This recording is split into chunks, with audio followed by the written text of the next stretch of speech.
Selamat pagi, bersama saya, Cindy Raja. Mari awali aktivitas dan pelayanan Anda melalui renungan pagi bersama Allah di waktu fajar. Dengan doa dan bimbingan darinya, kita dapat diyakinkan bahwa pada hari yang mulia itu, ketika Yesus kembali untuk mengklaim miliknya, bahwa kita akan menunggunya di sana dengan tangan terbuka dan disambut ke hadiratnya yang kekal. Ditulis oleh Ellen G. White bersama Pendeta Denny Kanajo. Selamat mendengarkan. Shalom, selamat pagi para pendengar yang diberkati oleh Tuhan dimanapun Anda berada saat ini. Kita akan sama-sama mendengarkan firman Tuhan melalui audio renungan pagi pada tanggal 30 Agustus 2022 dengan judul Dia Menjadi Imam Besar Kita. Sebelum kita melanjutkan bacaan renungan kita pada pagi hari ini, kembali saya mengajak semua para pendengar yang setia untuk berdoa bersama-sama. Bapa kami yang bersemayam di dalam takhta kerajaan sorga, terima kasih Tuhan Yesus oleh karena kasih dan rahmat-Mu begitu besar bagi kehidupan kami, lebih khusus panjang malam di dalam pembaringan kami, hingga tiba di pagi hari ini kami bangun dengan tubuh sehat dan segar. Sebelum kami melakukan segala tugas pelayanan pekerjaan kami sepanjang hari ini, kami rindu untuk belajar mendengarkan firman Tuhan.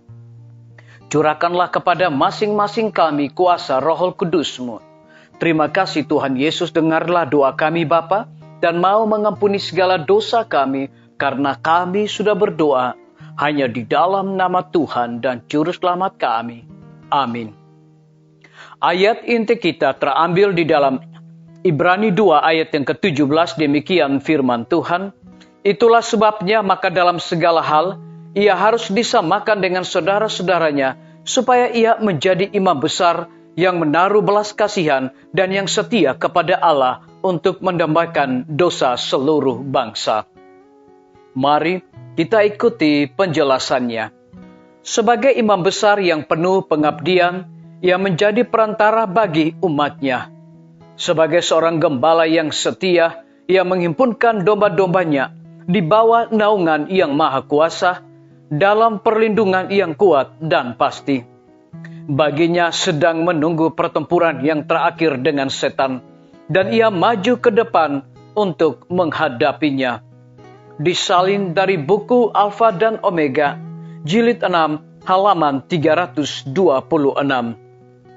Demikian juga Kristus imam besar yang agung itu, yang menghadapkan darahnya kepada Bapa demi orang berdosa, membawa di atas jantungnya nama-nama setiap orang yang bertobat dan percaya. Disalin dari buku Alfa dan Omega, jilid 1, halaman 414. Seperti Harun yang melambangkan Kristus, Juru Selamat kita membawa nama dari segenap umatnya dalam hatinya di tempat yang suci. Imam besar kita mengingat semua perkataan, dengan perantaraan itu ia telah memberikan dorongan kepada kita supaya percaya. Ia selalu mengingat janjinya. Disalin dari buku seri Membina Keluarga, jilid 5, halaman 106. Pekerjaan Kristus sebagai pengantara manusia dinyatakan dalam nubuatan Nabi Zakaria mengenai Dia yang bernama Tunas. Nabi itu berkata, Dialah yang akan mendirikan bait Tuhan, dan Dialah yang akan mendapat keanggungan dan duduk memerintah di atas taktanya, takhta Bapanya. Sebagai seorang imam, Kristus sekarang duduk bersama-sama dengan Bapa di atas taktanya. Di atas takhta itu duduk bersama yang kekal dan yang dengan sendirinya adalah Dia yang telah menanggung penyakit kita dan yang memikul kesengsaraan kita. Pengantaraannya ialah dengan tubuhnya yang ditusuk dan dihancurkan dengan kehidupan yang tak bercacat. Tangannya yang terluka, lambungnya yang ditusuk kakinya, yang dirusakkan memohon bagi manusia yang sudah jatuh, yang penebusannya dibeli dengan harga yang tidak ternilai. Disalin dari buku Alfa dan Omega, jilid 8, halaman 435 sampai 436. Biarlah Bacaan renungan kita saat ini akan menjadi berkat bagi kita semua. Mari kita tunduk kepala dan kita berdoa.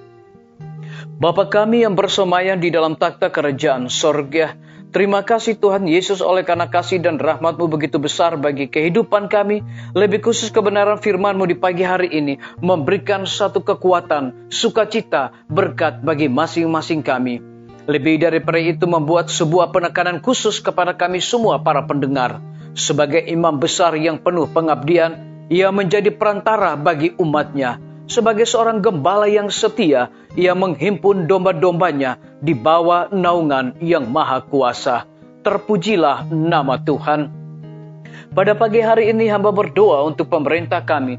Tuhan memberkati Bapak Presiden bersama Wakil Presiden, para menteri dan seluruh stafnya. Bapak Gubernur bersama dengan wakil, Bapak Wali Kota bersama wakil, Bapak Bupati bersama wakil, camat dan seluruh stafnya. Kepala desa, lurah, RT, RW, dimanapun mereka berada saat ini. Kiranya Tuhan lindungi dan pelihara mereka. Berikan mereka kekuatan, kesehatan, sukacita, hikmat dan pengetahuan sorga, agar dapat menjalankan roda pemerintahan di tengah-tengah pandemi saat ini boleh sesuai dengan amanat dan titah Tuhan sendiri. Kami juga berdoa untuk pimpinan-pimpinan organisasi gereja Tuhan dari tingkat yang tertinggi sampai kepada gembala jemaat dimanapun mereka berada. Saat ini mereka membutuhkan kuasa Roh Kudus dalam pelayanan mereka seperti KKR, KPA, pendalaman Alkitab. Kiranya juga Tuhan selalu memberkati mereka. Kami juga berdoa untuk guru-guru, kepala sekolah dan setiap siswa, para mahasiswa dan dosen di setiap lembaga pendidikan.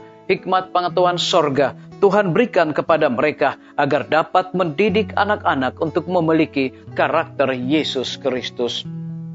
Kami menyerahkan TNI, Polri, PNS, wira swasta, petani, pedagang, nelayan, ojek online, dan saudara-saudara kami yang ada di dalam penjara. Tuhan berikan mereka juga kekuatan, berkat kesehatan, sukacita, hikmat, dan pengetahuan sorga untuk melaksanakan segala tugas dan tanggung jawab mereka. Kami juga berdoa untuk para pendengar yang setia yang berulang tahun saat ini. Dengan bertambahnya usia yang Tuhan percayakan bagi hidup mereka, mereka juga selalu bersukacita, bersyukur, dan juga melayani Tuhan dengan hati yang tertuju kepada Yesus Kristus. Yang berada di dalam kebimbangan ketidakpastian hidup, Tuhan berikan iman yang teguh untuk mereka terus berharap, bersandar hanya kepada Tuhan Yesus. Kami juga berdoa Tuhan untuk para tim medis. Tuhan berkati dokter, perawat, bidan, semua para pekerja kesehatan yang sedang melayani di setiap rumah sakit, puskesmas, bahkan pustu. Hikmat pengetahuan sorga, roh dedikasi Tuhan berikan kepada mereka. Lebih daripada itu, kelanjutan pembangunan rumah sakit Advent Palangkaraya, rumah sakit Advent Kupang. Tuhan berkati para panitia, para tukang dan material yang mereka gunakan. Lebih daripada itu, hamba menyerahkan Dr. Raymond yang telah Tuhan percayakan untuk memimpin rumah sakit Advent Palangkaraya. Terima kasih Tuhan Yesus, ampuni kami Tuhan, karena kami sudah berdoa hanya di dalam nama Tuhan dan Juru Selamat kami. Amin. Sampai jumpa, Tuhan Yesus memberkati kita semua.